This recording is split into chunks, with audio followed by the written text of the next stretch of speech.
Leda é sem dúvida uma das figuras mais intrigantes da mitologia grega e uma das maiores conquistas de Zeus. E além disso, seus filhos vão movimentar toda a história da mitologia. Olha, dizer para vocês que filhos, hein?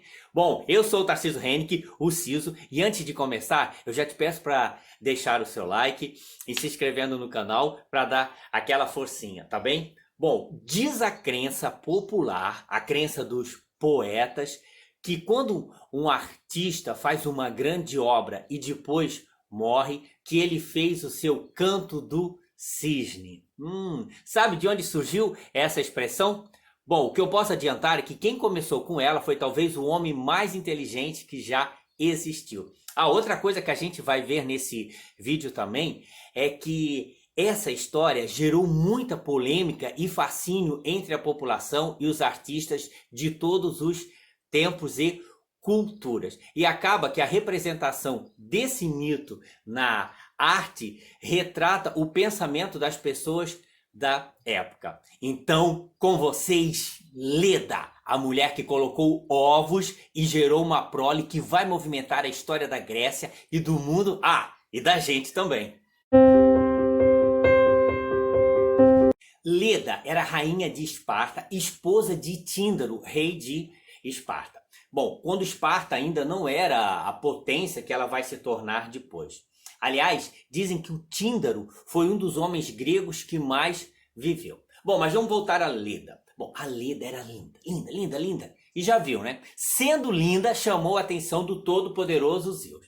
Bom, a Leda, ela costumava se banhar todas as tardes no rio Eurotas, que é um rio que fica na cidade de Esparta. Aí, certa vez, estava a Leda lá, se banhando no rio Eurotas, e Zeus não aguentou e decidiu que queria a Leda de todo jeito. Mas tinha um problema. A Leda era casada. E um problema maior ainda, poderia haver. Então, o que fazer?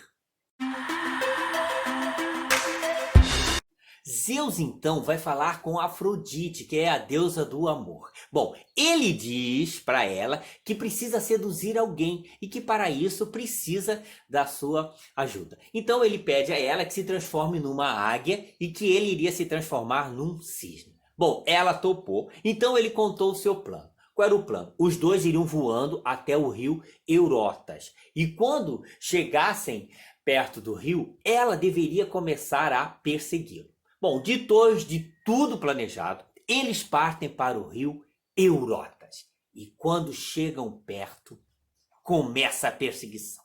Afrodite, na forma de águia, começa a perseguir os Zeus na forma de cisne. Aí é uma perseguição implacável. A Leda, ali nas margens do rio, olha aquela cena, começa a ficar preocupada e com dó do pobre cisne. Bom, a cena é realmente assustadora. Aí a Leda vai ficando desesperada, desesperada. A águia está quase pegando o cisne, quando de repente desiste e sai. Pronto, a encenação para chamar a atenção de Leda deu certo. Bom, então Zeus, em forma de cisne, voa e vai em direção à sua amada e aterriza aos pés da Leda. Aí a Leda fica encantada. Ela jamais havia visto um animal tão lindo. Aí ela começa a acariciar o cisne, e aí é carícia para lá, é carícia para lá, e quando os dois percebem, estão se amando. Aí é um amor intenso, vibrante e apaixonado.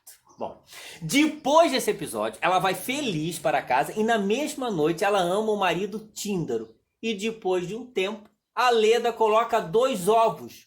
Um ovo com os filhos de Tíndaro e outro com os filhos de Zeus.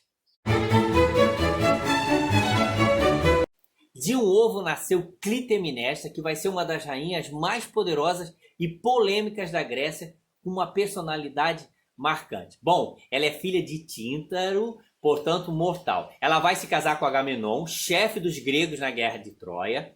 Ela vai ter sua filha Ifigênia morta pelo marido. Depois, junto com seu amante, ela vai matar o marido Agamenon. E depois ela própria acaba sendo morta pelo seu próprio filho, o Orestes. É uma saga de família fascinante. Tem vários vídeos aqui sobre o assunto. Tem os links na descrição e tem uma playlist com essa história inteira, que é a Maldição na Casa dos Atreus ou Oristeia. Castor e Pólux são gêmeos de pais diferentes. O Pólux, por ser filho de Zeus, era imortal, enquanto Castor, filho de Tíndaro, era mortal. Certa vez, eles se apaixonam por duas moças que eram noivas de outros dois irmãos gêmeos e tentam raptá-las. E Castor acaba morto. Aí o Pólux, inconformado com a morte do irmão, pediu a seu pai que deixasse seu irmão partilhar da sua imortalidade. E assim, daquele dia em diante, em um dia nascia um e o outro morria. E no outro dia era o contrário. E foi assim por toda a eternidade. Bom, o Zeus ficou tão comovido com tamanha fraternidade que transformou os dois na constelação de Gêmeos. E por fim, a quarta filha será nada mais, nada menos que Helena, filha de Zeus, que vai ser simplesmente a mulher mais linda de todos os tempos. Helena será o motivo da guerra de Troia. Por quê? Porque a Helena se casará com Menelau, rei de Esparta, e será raptada com a ajuda de Afrodite por Paris, que é o príncipe de Troia. Bom, por isso ela será conhecida como Helena de Troia. Tem um vídeo aqui no canal contando toda essa história. O mito de Leda e o cisne encantou os artistas desde a Grécia, Roma e foi muito popular no Renascimento italiano. Bom, e é muito interessante porque na época o ato sexual de uma mulher com um cisne era mais aceito do que com um homem. Bom, e os artistas muito importantes criaram obras explícitas desse ato entre um cisne e uma mulher, mas nunca entre seres humanos. Bom, só que depois do período renascentista veio o período da Reforma Protestante e da Contra-Reforma Católica. Aí, essa tolerância com pinturas desse tema caiu muito. Inclusive, muitas obras foram destruídas, entre elas de Leonardo da Vinci e de Michelangelo, que a gente conhece somente através de cópias que foram feitas, porque as pinturas originais de Leonardo da Vinci e de Michelangelo desapareceram quando faziam parte da coleção da família real francesa e provavelmente foi destruída por sucessores moralistas ou por suas viúvas. Depois disso, o tema virou meio que um tabu e que a representação desse mito na arte ficou mais rara, exceto pelas obras de Rubens, de Veronese e do François Boucher. Bom, depois, já no século XX, o Salvador Dalí pintou essa Leda e, com perdão do trocadilho, surreal.